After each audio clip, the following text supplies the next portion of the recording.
This video describes how a science-based model of imagery, in conjunction with hypnosis, can be used to maximize sports performance. Competing in the Ironman Triathlon in Hawaii started my awareness of the altered state of mind that it took to participate in ultra-endurance events. Subsequently, in an extreme biathlon, 23,000 feet of vertical climbing, and temperatures ranging from 45 degrees centigrade to -7, from Death Valley to the peak of Mount Whitney, I experienced a 4-hour loss of time. Fascinated by the experience of this trance state, I turned my studies to hypnosis. I received my advanced clinical education in hypnosis through the University of California, San Diego, in conjunction with the American Society of Clinical Hypnosis. UCSD offered the course to physicians and health professionals as an adjunct to traditional medicine. During the time of my participation in UCSD's program, I also taught and coached at another University of California campus. I began integrating clinical hypnosis knowledge into my coaching and added it to my health education syllabus. The results of various neuroimaging studies tell us that when an individual physically performs an action, areas of the brain that are associated with movement planning and control become more active, forming a distinctive pattern of neural activation. However, what is galvanizing is that the same area of the brain also becomes active during mental practice. This evidence indicates that mental practice can be used to enhance, mold, and support the neural circuitry involved in active movement, even without physical practice. This is particularly important in sports performance because this means the neural connections associated with precise movement can be preserved, even during periods of physical inactivity such as during recovery or during injury. This theory is called functional equivalence. For an example, if an athlete imaged themselves kicking a football, the areas of the brain which become active when they actually kick a football activate during imagery of the task. Functional equivalence proposes that this activation through imagery can strengthen the neural activity which would occur during the execution of the movement, and consequently improve motor output and sporting success. This activation of neural areas during imagery can also lead to other physiological responses which are reflective of the actual situation, such as increases in heart rate and ventilation frequency and muscle activity. Despite the apparent consensus that imagery is an important psychological skill, there has been little agreement in the sports psychology literature as to how imagery should be used. Additionally, copious research studies can be found on this topic, which span many fields of science, including applied sports psychology, mainstream psychology, cognitive psychology, and neuroscience journals. This academic diversity has proven a challenge for sports psychology practitioners, coaches, and athletes to make use of the studies in their practical work.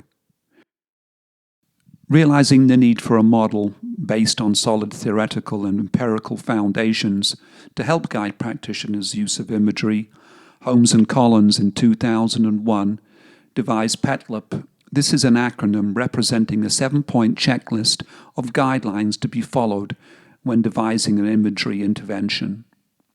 The first letter of the acronym represents the physical factor and is the most important PETLIP component. Let's look at the senses that make up the physical component and see how they can be engaged into the triathlete's imagery training. The first being visual. If I were to ask you to close your eyes and imagine yourself in a triathlon, what would you see?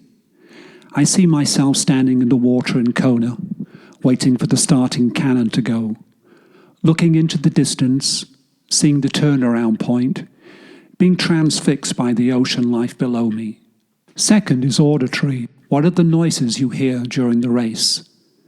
Cheers of encouragement from the spectators and support crew, the wind blowing in your face, the sound of running shoes making contact with the ground. Third is kinesthetic. This means activating your imagery to the sense of touch, Proprioception of the movement is so important to imagery. If you can feel what your body is doing, then there is a greater transfer to the actual skill that you are performing. During your swim, imagine what your hand feels when it makes contact with the water, your hand and forearm pulling you forward. It is well worth the practitioner spending time with individual athletes, finding out which kinesthetic sensations are most relevant to them, and incorporating these as much as possible. For example, if an athlete feels his or her heart pounding at a particular point when completing a skill, this should be incorporated into the imagery. Research suggests that imagery ability is not a static trait, but rather this can be improved upon through a process known as response training. In this training, athletes are asked to focus upon their physiological and behavioral responses specific to the scenario to be imagined, and then to incorporate these into the imagery. Therefore, when an athlete does not have a strong kinesthetic perception, we would recommend the careful use of response training to enhance the vividness of his or her kinesthetic imagery. Fourth is olfactory, or using your sense of smell. The first thing that comes to my mind is the smell of chlorine from the endless laps in the pool, or the smell of sunblock. A smell can trigger all sorts of emotions and memories. Last is gustatory, or using your sense of taste. Imagine what your favorite snacks are when you are training or competing. How do they make you feel? Much like smell, taste can elicit strong emotional responses. The component environment relates to the place where the imagery is performed. If it is not possible to perform imagery in an environment that is at least similar to the competitive one, then audio, video, and photographs can be used to assist the imagery experience.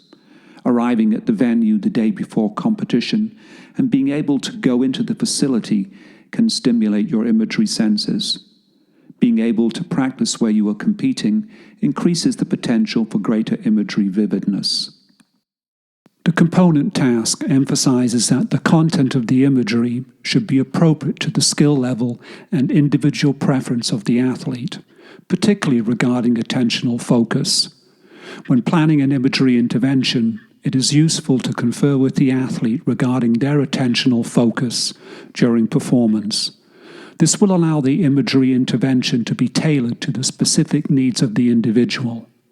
Novice athletes should avoid imaging as an elite level, because this is not functionally equivalent to their current experience. Naturally, as their skill progresses, the individual will progress their imagery too. The component timing refers to the pace at which the imagery is completed, the idea being to perform imagery in real time whenever possible, as timing is often crucial to the successful execution of sports skills. However, more research is needed on the possible use of slow-motion imagery, as there are some interesting questions that remain to be explored, such as whether slow-motion imagery could be useful in correcting errors on form-based skills. The component learning considers the skill level of the performer, emphasizing that the content of the imagery should be adapted as the individual becomes more skilled. Research shows that when content of the imagery was updated regularly to reflect the progress of the participants, performance of the skill was also enhanced. The imagery intervention should not just be updated in terms of changes in skill level, but also changes in psychological states, such as confidence and motivation, should be considered. The component emotion relates to the fact that competitive sport is an emotion-laden experience, and therefore for imagery to be realistic, the emotions felt during performance should be mentally recreated during imagery practice. Personalized emotion-laden imagery scripts led to greater muscle activity and higher self-rated imagery vividness compared to more generic interventions. Visual perspective refers to the viewpoint of the performer during imagery. This can be internal, through the eyes of the performer, or external, seeing oneself performing as if watching on TV. It is especially important to consider individual preferences, which should be done by collaborating closely with the athlete and experimenting with different perspectives in a practice setting. Some athletes just prefer external imagery or find internal imagery difficult. In such cases, it's always preferable to accommodate the athlete's wishes as far as possible so that the athlete is comfortable with what he or she is being asked to do. Here are some of the areas where hypnosis and imagery can enhance sports performance. It can reduce performance anxiety, remove self-made limitations or blockages, increase self-belief and confidence, facilitate better visualization and mental rehearsal, positively reframe and release past negative experiences, increase motivation, remove any negative thoughts before, during, and after competition and replace with positive thought, enhance healing from injury and promote return with intact confidence, and lastly, improve specific skills by practicing mental rehearsal techniques. Your first step is to determine how you want to use self-hypnosis and imagery. If your goal is to work on a specific skill, then become familiar with what that skill looks like by breaking it down into its components. This is called biomechanical analysis. You can do this with your coach or another athlete, or better still, see if you can do this by yourself. Have someone video you while you are performing, and then compare and contrast your performance with an elite athlete.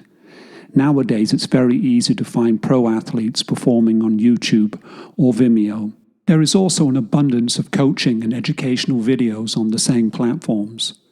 All of these are invaluable learning tools and create exceptional mental pictures for your imagery. Once you have done this analysis, write down the way you want to see yourself performing. Incorporate and activate as many senses as possible in your description. Record this dialogue and replay under self-hypnosis using the Spiegel Eye Roll technique. This will allow for disassociation and the ability to magnify in detail your recording. The trance state typically happens within 10 seconds and creates a highly relaxed and receptive state of mind. You can also try this hypnosis technique now by simply following these directions. Sit in a chair, looking directly in front of you. Without moving your head, look upward towards your eyebrows. Now upwards again towards an imaginary spot on your forehead. While continuing to look upward at the same time, slowly close your eyelids. A good visualization for this is to imagine closing your eyelids over your eyeballs. The amount of sclera visible, which is the white of the eye, between the lower eyelid and the lower edge of the cornea, is the most practical measurement of hypnotizability. If your eyes start to flutter, you may be experiencing what is known as REM state or rapid eye movement. You may also notice a change in body temperature and a tingling sensation in the extremities. Neither will be pronounced. For the triathlete, the swim is probably the most skill-intensive event, especially for those athletes that do not have a swimming background. Start by watching a video of a skilled swimmer. Break it down into its parts and understand how each of these parts come together to produce the full stroke. Create an image of each of these parts, then visualize what they look like when you put them together. Watch a video of yourself swimming. Break it down in exactly the same way. It may sound a little tedious, but believe me, your imagery experience will take on a greater clarity. See if you can relate to the following imagery suggestions. I see myself with a streamlined body, my head in line with my spine, my eyes looking down, the water hitting me right in the middle of my swim cap. My fingertips are entering the water about a foot in front of my shoulder. My fingertips driving down to the bottom of the pool. I am reaching, then extending to catch as much water as possible. I am pulling the water in a straight line with my hand and forearm. My legs feel relaxed, my ankles loose as I kick from my hips. It's rhythmic and fluid. I maintain a neutral head position as my body rotates to take a breath. My hips initiate the rotation of my body, with my shoulders following through. As I pedal, I visualize my feet drawing a circle.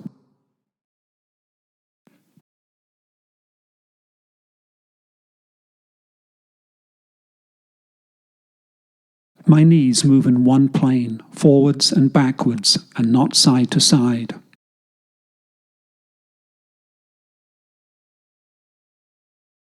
As I run, I'm looking toward the horizon.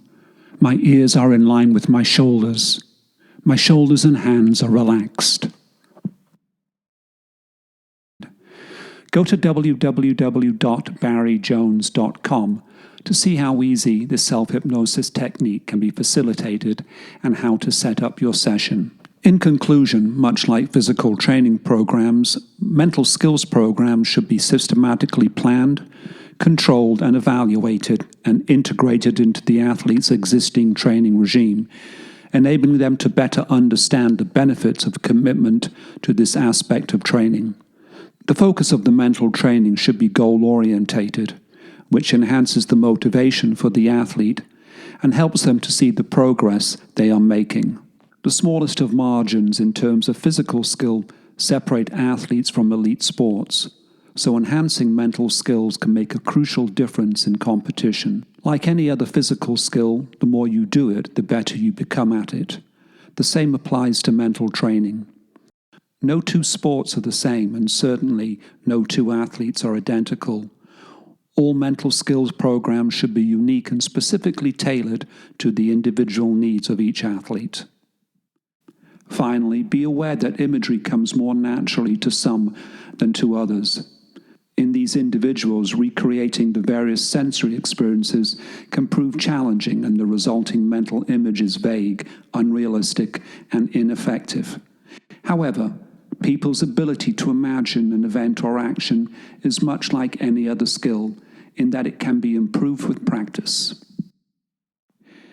Feel free to add your experiences of imagery in the comment section of this video.